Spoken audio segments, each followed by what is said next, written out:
Oh, come on inside. How about a cup of coffee?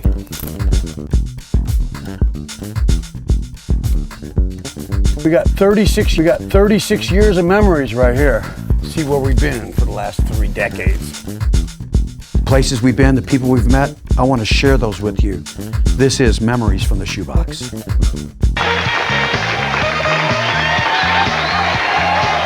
back on Sportswaves, and the band that you're enjoying today is Emerald City. Let's hear it for Emerald City. Great job and a great stop. Hey, what's up, everybody? I'm back for another episode of Memories from the Shoebox. And as I go through the tapes and CDs and cassettes and all your messages and Facebook messages you've been sending us, there's been a lot of conversation and some questions about some of the TV work we've done and some of the TV shows and some of the theme songs we've arranged and written. And I came across some footage of a sports show we did in 1994, and it was called Sportswave. And that was a very unique show for us because it was unique in the sense that we were with a live audience, live band, and Mike Doocy from Fox 4 was the host with Jimmy Johnson. Let's get Mike Doocy on the Zoom call and let's have some fun with this. Let's do it. Give me a second. It's going to take a second. Hey, Dwayne. Hey, Mike. How you doing, buddy? Look at you high-tech guys doing this Zoom thing. I don't know about that, man. I had to reconnect my Wi-Fi and everything. How you holding up through all this? Well, pretty good. You know, it's just been remarkable going through this memory lane for us, and then we come across the 90s now, and we thought about you, and we thought about some of the TV work that we've done over the years, and brought us to this TV show. And I know, to give a little history, so you're from Iowa, right? Originally. That is right. Born and raised there, and worked in the Midwest before coming down here in 1994, and really moved directly here from Iowa. I was in Cedar Rapids, Iowa, and got a call out of the blue from KDFW Channel 4 in Dallas, which was the CBS station at the time, late 93. They'd interviewed everybody under the sun, couldn't find anybody to be their sports guy, so they finally went into the Wow. farm system and What a great gig. and plucked somebody out. So yeah, we got here and started in early March of 94. Right. And ironically, that's about the time, I believe, when we started doing a TV show, the Sportswave show.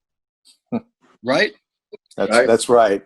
Yeah, it's funny because when we talked about doing this, I hadn't thought about sports waves in a long time, and that just seems like a million years ago. Hi, everybody. Welcome to Sports Waves. I'm Mike Doocy. Ahead this hour, lots of football and lots of fun. It was really a show that was sort of ahead of its time, as I remember, because we'd have live guests in there, you know, at the Miami Subs on 75, I believe it was, that bar restaurant, live audience. It was really well produced, slickly produced. And then we'd have satellite interviews a lot of times. And that's right after Jimmy and Jerry had broken up. You know, that happened right after I got here, and then Barry took over. Right. And if I remember correctly, we had one show where Barry was our guest. Exactly. Yeah. And I think Jimmy was on via satellite at the same time.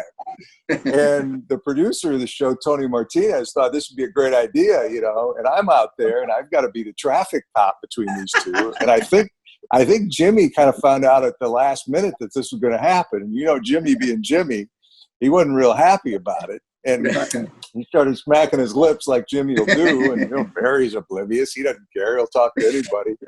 And the rest is kind of a blur. I don't actually remember how it went. I think they both got on the show one way or the other.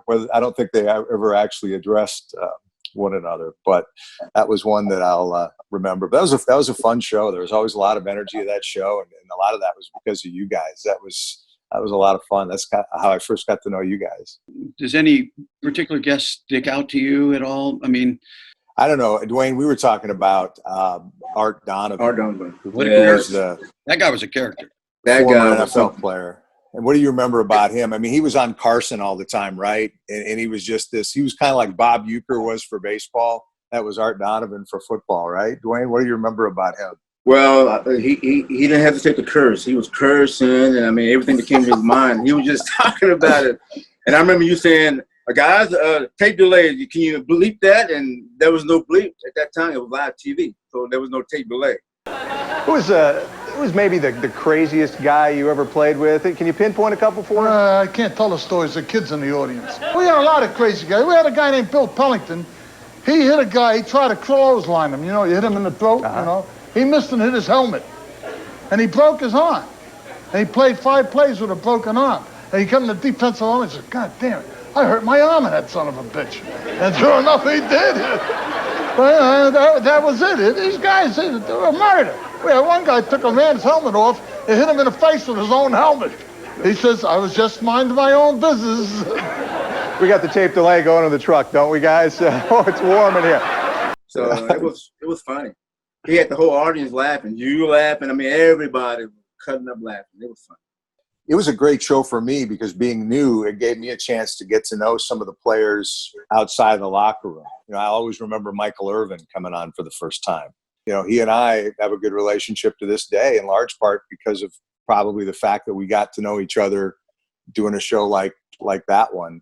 I guess I remember Skip Bayless was on one of the shows. Like, that might be the only time I've met Skip Bayless. It's funny the memories that come back when I think about that show. We've had the pleasure of doing some fundraisers with you, and my hat goes off to you and Fox for all the work you do in the community too. You know, along the way, some of the fundraisers we've kind of crossed paths doing some of those galas and fundraisers for the great causes.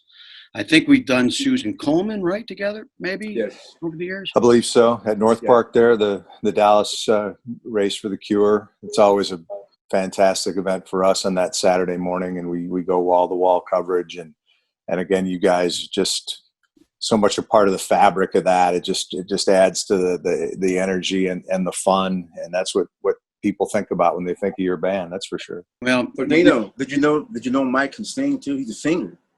Oh, I didn't. Back in his day, he was in a band. He was singing in the band. Really? Well, yes. I don't want to make too big a deal out of my voice. Well, you know, I never knew that. I was part of a little trio back in college, kind of a folk trio. It was a little different vibe than your band. We specialize in the songs of, you know, remember the group from the late 70s and 80s called America. They had a lot of hits, you know, kind of a nice folk group. Venture Highway in the sunshine, where the days are longer. You know? The night. I'm saying there. Yeah, you've probably done their songs before. I don't know. Well, I'm a big fan of that band.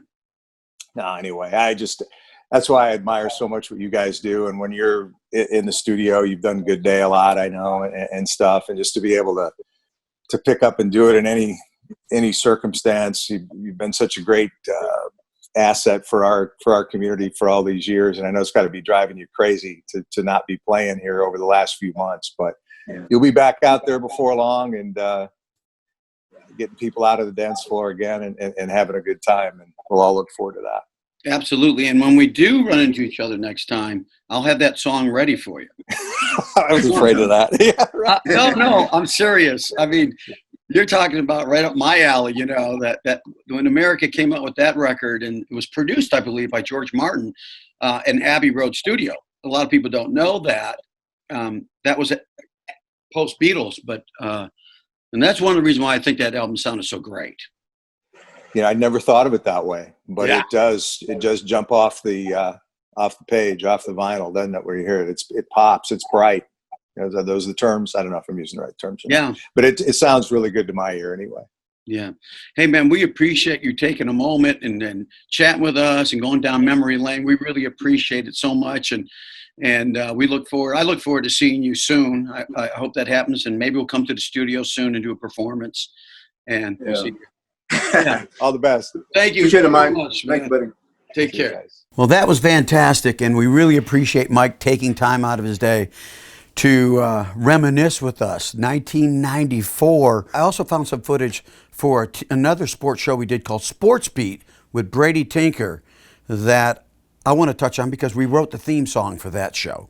So again, everybody, thank you for all your emails and texts and comments and ideas about some memories that you've had over the years. Keep them coming, and we really appreciate it. We've always appreciated you because without you, we wouldn't have these memories. Again, thank you. Another episode of Memories from the Shoebox. We'll see you next week. Now here's Dino and the Emerald City Band. How's everybody doing tonight? Yo! Got something y'all can sing with us on back at home. Come on. Say we're dancing and singing and moving to the grooving and just when you did it, somebody turn